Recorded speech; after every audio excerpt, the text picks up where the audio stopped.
En una ciudad donde el oro brillaba más que la fe, donde los templos se levantaban a dioses falsos y la sabiduría humana era un trofeo de orgullo, surgió una iglesia llena de dones, pero también llena de conflictos.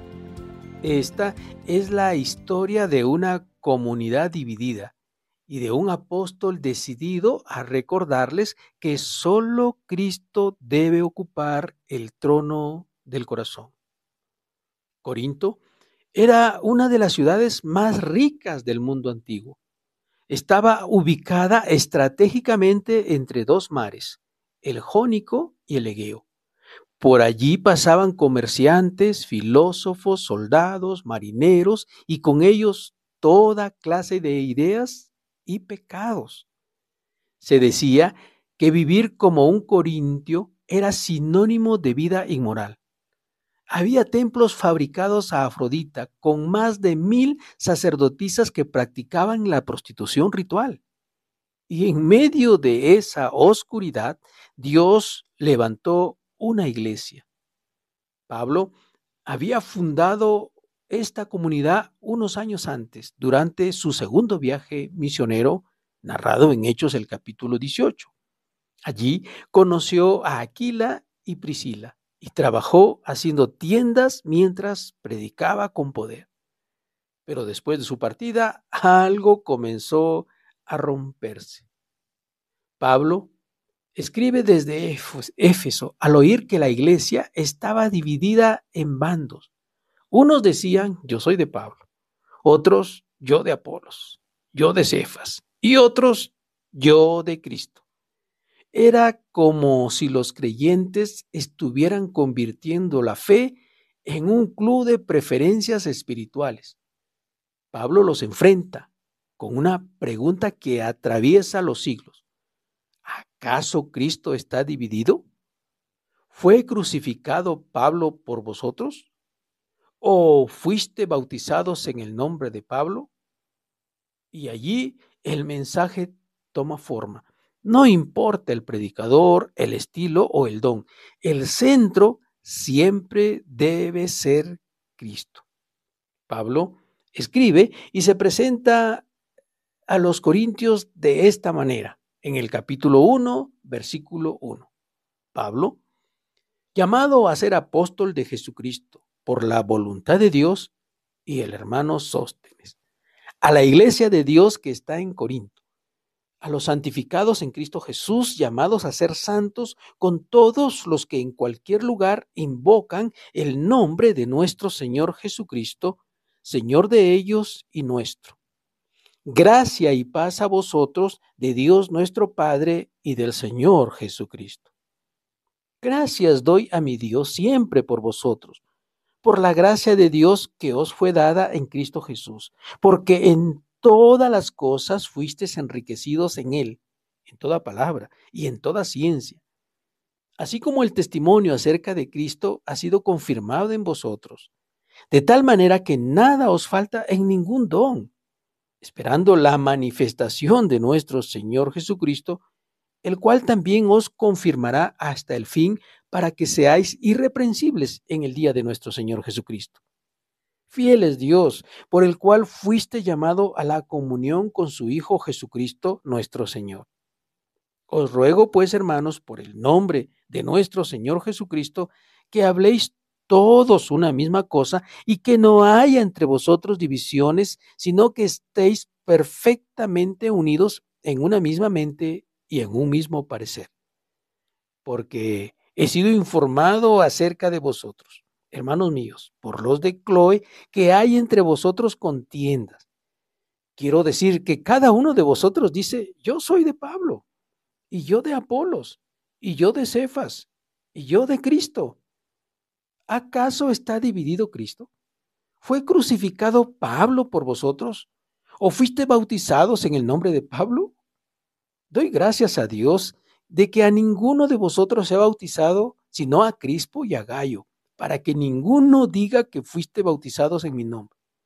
También bauticé a la familia de Estéfanas. De los demás, no sé si he bautizado a algún otro, pues no me envió Cristo a bautizar, sino a predicar el Evangelio.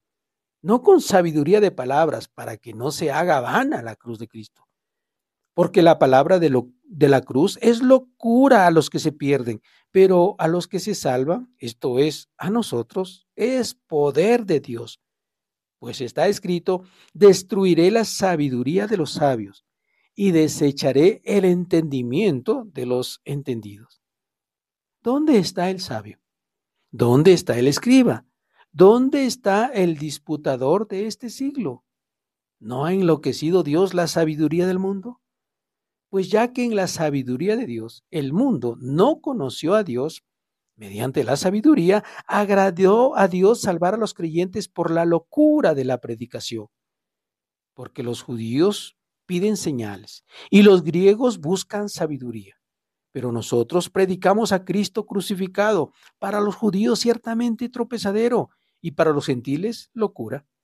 Mas para los llamados, así judíos como griegos, Cristo poder de Dios y sabiduría de Dios.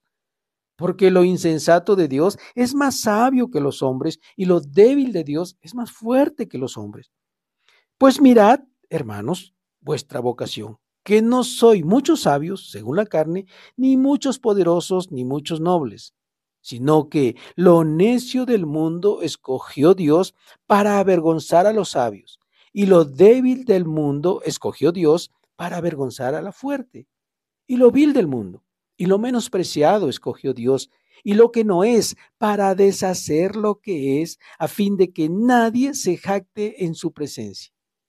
Mas por él estáis vosotros en Cristo Jesús, el cual nos ha sido hecho por Dios sabiduría, justificación, santificación y redención, para que, como está escrito, el que se gloría, gloríese en el Señor. Corinto era famosa por su amor a la filosofía.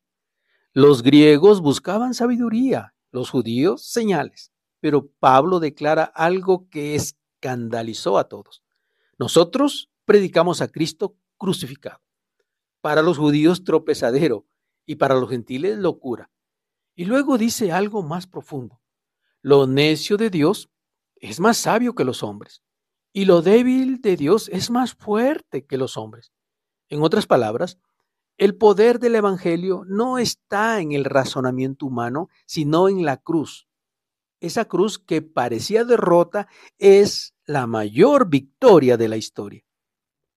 Pablo le recuerda que no hay muchos sabios según la carne, ni muchos poderosos, ni muchos nobles. Dios escogió lo débil, lo necio, lo que no era, para avergonzar lo que el mundo consideraba grande.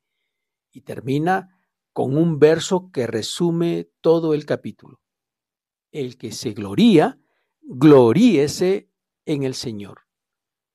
La iglesia de Corinto no estaba tan lejos de nosotros. Hoy también hay divisiones, rivalidades, egos, pero la voz de Pablo sigue resonando. Cristo no está dividido. La iglesia no necesita más celebridades, necesita volver al poder de la cruz, porque allí, en lo que el mundo llama locura, Dios escondió la sabiduría eterna. ¿Y tú, mi hermano, dónde está tu fe puesta? ¿En un hombre o en Cristo? Déjame tu reflexión en los comentarios y comparte este mensaje para que más personas recuerden que la unidad de la iglesia empieza en el corazón. Hoy, los creyentes, los cristianos, se están olvidando de lo que significa la cruz de Cristo. Estamos más centrados en desarrollarnos nosotros, pero no estamos regresando a la palabra de Dios. La Biblia nos enseña que nosotros necesitamos demostrar con nuestra vida que somos de Cristo. Aquí, en este capítulo, hemos aprendido el contexto histórico y espiritual de Corinto. ¿Por qué es que esta carta es tan relevante para la iglesia actual? Y cómo Pablo nos enseña a vivir en unidad, pureza y poder. Así que sigue con nosotros en esta serie transformadora, porque son enseñanzas profundas, revelaciones proféticas y una mirada a la palabra de Dios. Esta palabra que la estamos dejando de lado. Escuchamos maravillosos devocionales que nos animan, que nos recuerdan algunos pasajes de la Biblia, pero eso no significa que estemos escuchando la palabra de Dios. Gracias por seguirnos, gracias por acompañarnos y permítanos que podamos llegar cada día a su hogar con estos estudios profundos de la palabra de Dios. Estamos en el primer capítulo de Primera de Corintios. Nos vemos en nuestro próximo devocional.